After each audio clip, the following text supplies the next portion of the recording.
अस्सलाम वालेकुम dear friends and students, this is Adil Ejaz Ahmad. आज के लेक्चर में हम डिस्कस करते हैं otitis media. Dear students, otitis media क्या होता है? बहुत से स्टूडेंट्स इसमें कंफ्यूज हो जाते हैं कि ऑटोटाइटस मीडिया क्या है और किस चीज़ को कहते हैं, इसका रिस्पायरेटरी सिस्टम से या रिस्पायरेटरी ऑर्डर से क्या काम होता है। जैसे पिछले लेक्चर में मैंने डिस्कस किया कि रिस्पायरेटरी डिसऑर्डर्स क्या है, तो रिस्पायरेटरी डिसऑर्डर्स में एक इन्फेक्शन जो है वो ऑटोटाइटस मीडिया भी है। डियर स्टूडेंट्स, ऑटोटाइटस मीडिया, ऑटोटाइटिस का मतलब क्या है?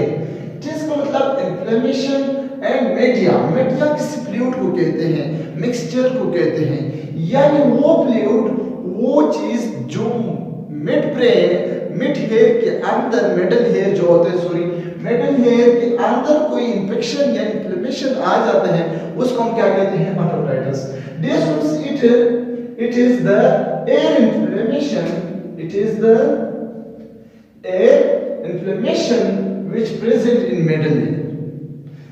Dear students, ये जो मौजूद होता है, ये कुछ इन्फ्लेमेशन आ जाते हैं मिडल एयर के अंदर, उसको हम क्या कहते हैं? उसको हम ऑटोटाइटिस मीडिया कहते हैं। मिडल एयर के अंदर किस तरह आता है? डियर स्टूडेंट्स, ये एयर का स्ट्रक्चर मैंने बनाया हुआ है।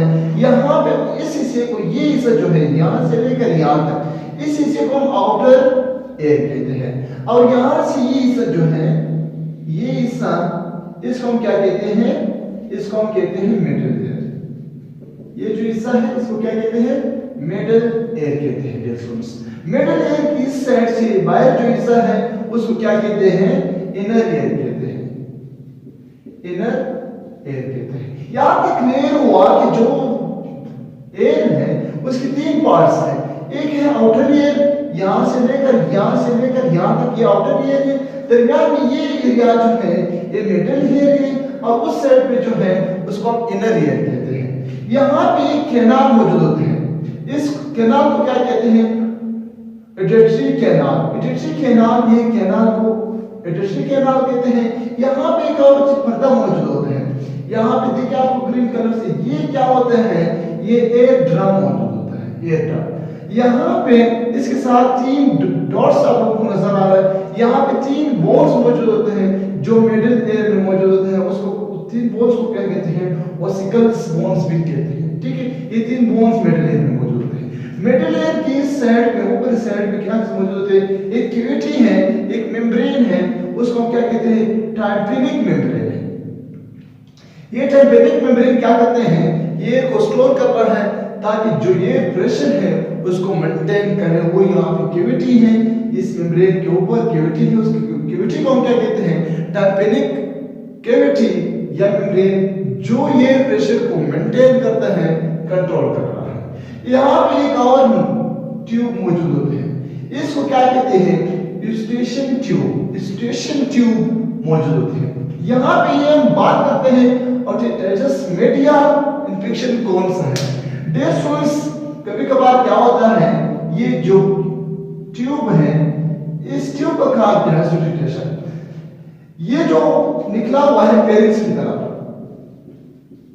पेरिंग्स की तरफ निकला हुआ है, पेरिंग्स की तरफ जब निकल गया, यहाँ जितने भी वेस्ट प्रोडक्ट्स, फ्लूइड या म्यूकस बनता है, वेस्ट प्रोडक्ट्स बनता है एयर के अंदर, तो ये इस फ्लूइड, इसके अंदर क्या कहाँ मूवमेंट करते हैं? पेरिंग्स की तरफ, यानी रिस्पायरेटरी सिस्टम की तरफ। वहां पहुंच गया, फिर क्या करते हैं? या तो स्टमक की तरफ चले जाते हैं, वो वेस्ट प्रोडक्ट्स जो एयर से निकला हुआ है और यूस्टेशन ट्यूब में चला गया, या तो स्टमक में जाएगा, स्टमक क्या करते हैं? उसको डाइजेस्ट, उसको खत्म करते हैं, या क्या करते हैं? या लोग क्या करते हैं? बलगम के जरिए से वो बाहर एक्सक्रेट कर देते हैं। ये इस ट्यूब का काम है, जो जितने भी वेस्ट मटेरियल्स होते हैं उसको बाहर निकालना यहाँ पे। ठीक है, दूसरा ये मेंटेनिंग काम भी करता है। ठीक है, कभी कभार प्रेशर ज्यादा हो जाता है, ये वो भी कौन कंट्रोल कर रहा है? वो यूस्टेशन ट्यूब कंट्रोल कर रहा है। अगर खुदा न खास्ता किसी भी वजह से ये ट्यूब ब्लॉक हुआ, ये ट्यूब ब्लॉक हुआ इस तरह, जब ये ब्लॉक हुआ तो यहाँ पे जो फ्लूइड बनता है, वो फ्लूइड क्या करता है? यहाँ स्टोर करना शुरू हो जाता है। जब स्टोर करना शुरू हुआ, यहाँ पे ये फ्लूइड कहाँ चले जाएगा? टाइम्पेनिक कैविटी की तरफ चले जाए। ये टाइम्पेनिक कैविटी भी बढ़ जाती है इससे।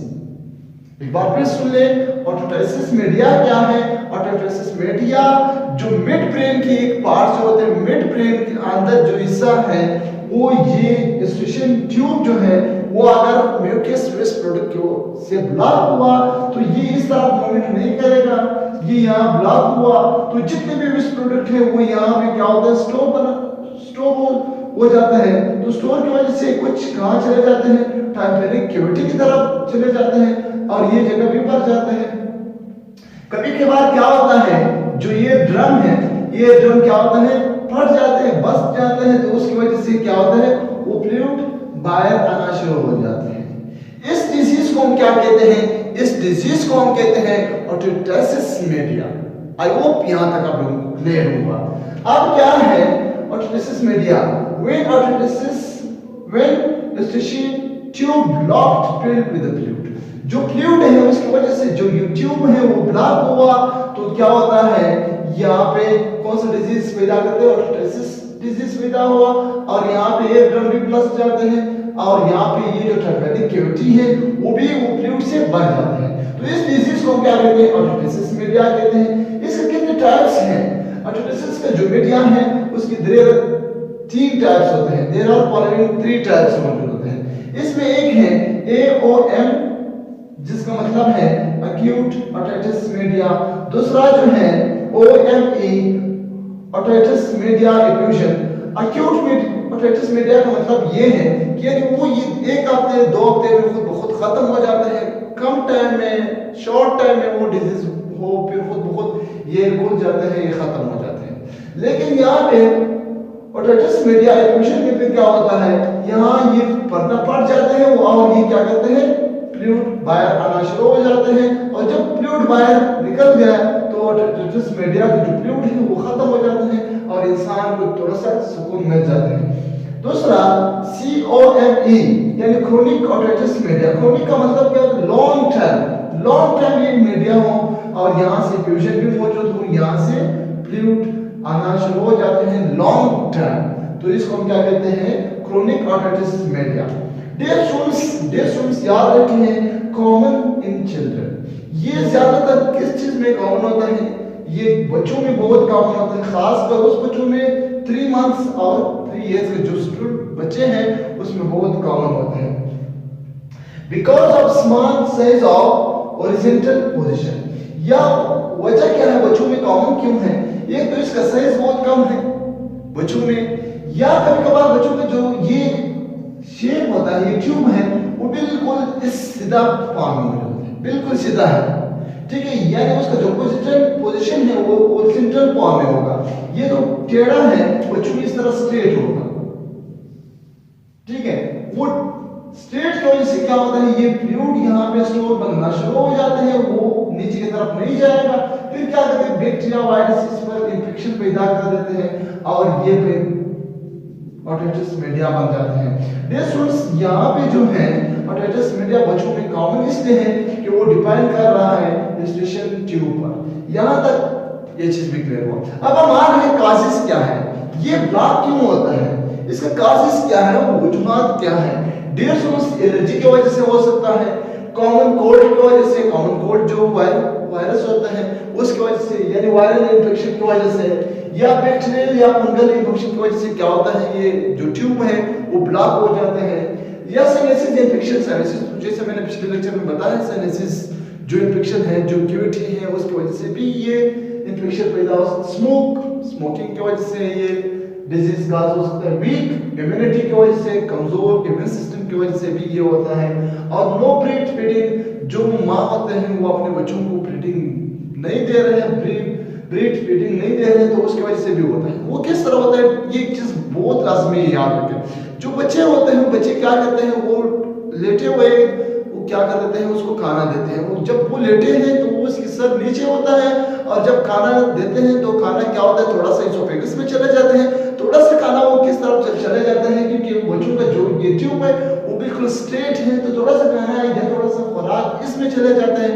उस खुराक की वजह से क्या होता है, उसे इन्फेक्शन पैदा हो जाते हैं, वो ब्लॉक हो जाते हैं। तो ख्याल रखना, कोई भी पेशेंट हो या कोई भी बच्चा हो तो उसको जब वो लेटे हुए हैं उसको खुराक मत देना, या कोई पानी या कोई दूसरा चीज उसको मत देना। थोड़ा उसका सर थोड़ा सा ऊपर करके फिर खाना देना, क्योंकि इस खाने की वजह से क्या होता है, उसका सर नीचे होता है तो इसोफेगस की तरफ नहीं जाएगा, थोड़ा सा इसोफेगस की तरफ जाए तो अगर थोड़ा सा भी जाते हैं इसमें ट्यूब में चला जाते हैं तो इस खुराक की वजह से इन्फेक्शन पैदा होता है, और हम क्या कहते हैं अर्थराइटिस मीडिया बन जाते हैं। फिर वो कंप्लीट सिस्टम, वो जो ट्यूब है उस खुराक की वजह से ब्लॉक हो जाता है। तो बच्चों में जो मोस्ट मौजूद होते हैं वो बोतल फीडिंग कर देते हैं। बच्चा लेटे हुए हैं, उसके सर नीचे है, फिर भी क्या करते हैं उसके पेरेंट्स या माँ क्या करते हैं, उसको खुराक देते हैं, तो उसको पता नहीं है कि इससे क्या होता है। वो खुराक क्या जाएगा, थोड़ा सा इसोफेगस में चले जाते हैं, स्टमक की तरफ। थोड़ा सा खुराक क्या होता है, ये जो नाली है कान की तरफ जो गया उसमें थोड़ा सा खुराक रह जाते हैं, तो उससे फिर क्या होता है, ये बीमारी पैदा हो जाती है। अब इसका सिम्टम्स क्या होते हैं, पहले एडल्ट पर्सन में कौन से सिम्टम्स होगा, कौन सा अलामत होगा। एक एडल्ट पर्सन में एयर पेन होगा, कान में बहुत दर्द होगा। दूसरा रिंगिंग एंड बिजिंग आवाजें आना, रिंगिंग जो कोई चीज रिंग होता है कान के अंदर, या बिजिंग की आवाज आना कान के अंदर। नोजिया का मतलब क्या होता है, उल्टी आना, या उल्टी का जो सिर्फ सोच आना कि हम अभी उल्टी आ रहा है, उल्टी नहीं आते लेकिन उस उल्टी का अलामत पैदा होते हैं, उसको नोजिया कहते हैं। डिस्चार्ज ऑफ फ्लूइड, कान से कभी कभार वो जो फ्लूइड है वो भी निकल जाते हैं। और हेडेक, सर पे बहुत सख्त दर्द, ये जो होता है एडल्ट पर्सन का सिम्टम्स है। अभी बच्चों में किस तरह पता चलेगा कि इसको जो है वो अर्थराइटिस मीडिया है, तो वो क्या कहते हैं पुलिंग हेड, वो अपने सर को हिलाते हैं, ठीक है। तो ये पुलिंग हेड इसका मतलब क्या है, वो अर्थराइटिस मीडिया है, तो फौरन डॉक्टर को दिखाना होगा। और क्राइंग, रोना, ठीक है। ट्रबल इन स्लीपिंग में बहुत ट्रबल होगा उस बच्चों को। और डिस्चार्ज, पस और कान से पस भी निकलना शुरू हो जाते हैं। बस्ट ऑफ हेयर ड्रम, जो होते हैं ये ड्रम होता है, वो बस क्यों निकलता है डियर स्टूडेंट्स, यहाँ पे जो बस पड़ गया तो ये बिल्कुल ब्लॉक हुआ, तो ये कहाँ जाएगा, इस जो ड्रम है उसको बस कर देते हैं, उसको क्या करते हैं हटा देते हैं, तो ये फ्लूइड बाहर निकल जाता है। ये जो एयर ड्रम होता है वो ऑटोमेटिकली खुद ब खुद फिर ग्रोथ स्टार्ट कर देते हैं। वो एडल्ट में भी ग्रोथ करेगा, वो बच्चों में भी खुद 1-2 हफ्ते में खुद ब खुद दूसरा बन जाता है। अभी इसका ट्रीटमेंट क्या है, डियर स्टूडेंट्स, इसका ट्रीटमेंट 80% जो पेशेंट है उसका सिर्फ क्या करें, वो फ्लूइड जो है उसका सफाई करो, क्लियरिंग ऑफ द फ्लूइड को सफाई करो, वो खुद सही हो जाती है। और कॉम्प्लिकेटेड सिचुएशन में भी क्या करते हैं, डॉक्टर उसको एंटीबायोटिक्स भी देते हैं, उसको पेन किलर्स भी देते हैं, और एंटीपायरेटिक भी देते हैं जो इसको इस्तेमाल करने। डियर स्टूडेंट्स, आई होप बहुत सिंपल टॉपिक था, बहुत आसान टॉपिक था, तो आई होप आप लोगों को क्लियर है। तो अगर इस वीडियो से आप लोगों को कुछ फायदा हुआ है तो लाजमी अपने दोस्तों के साथ शेयर करें, और हमें इजाजत दें। और